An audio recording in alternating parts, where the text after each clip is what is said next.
Hi అండి, good morning. This is doctor MA Ramesh Raja, dermatologist, medinated hospital, Samlapuram. 20 years girl roommates హాస్టల్లో stay చేస్తారు. వాళ్ళు కన్సల్టేషన్కి వచ్చారు. One scenario, one patient is having uneven skin on the face, dry skin అనమాట. కొన్ని చోట్ల వైట్ నార్మల్ స్కిన్, ఇంకొంచెం pigmentation. And another girl is having acne skin, acne vulgaris అంటే మొటిమలు. స్కిన్ కొంచెం ఆయిలీగా ఉందన్నమాట.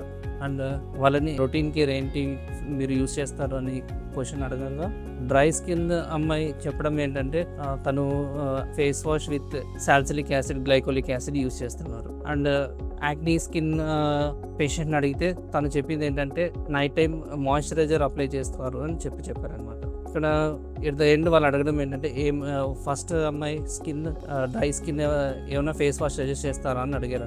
అండ్ సెకండ్ గర్ల్ వచ్చేసి నైట్ టైం ఏమైనా మాయిశ్చరైజర్ అప్లై సజెస్ట్ చేస్తారా అని అడిగి. ఇక్కడ విషయం ఏంటంటే డ్రై స్కిన్ వాళ్ళకి సాల్సిలిక్ యాసిడ్, గ్లైకోలిక్ యాసిడ్ లేదా ఫేస్ వాష్ అనేది సజెస్ట్ చేయరన్నమాట. సో ఇంకా డ్రై ఎక్కువ అవుతుంది అనమాట.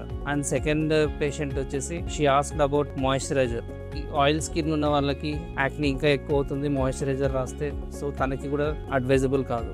ఇక్కడ విషయం ఏంటంటే మనకి స్కిన్ ఒక్కొక్కరిది ఒక్కొక్క స్కిన్ టైప్ ఉంటుంది కాబట్టి మనకి ఏ ఫేస్ వాష్, ఏ మాయిశ్చరైజర్ అసలు అవసరం ఉందా లేదా అనేది కన్సల్టెంట్ డర్మటాలజిస్ట్ని అడిగితే వాళ్ళు సజెస్ట్ చేస్తారు వాల్యుబుల్ సజెషన్స్. అంతేగాని ఇన్స్టాగ్రామ్ కానీ, ఫేస్బుక్ కానీ, యూట్యూబ్స్ కానీ చూసేసి ప్రమోట్ చేసే క్రీమ్స్ కానీ, ఫేస్ వాష్ కానీ మీరు బిలీవ్ చేసుకొని స్టార్ట్ చేస్తే కాన్సిక్వెన్సెస్ లేదా కాంప్లికేషన్స్ ఎక్కువగా మీరు ఫేస్ చేయాల్సి వస్తుంది.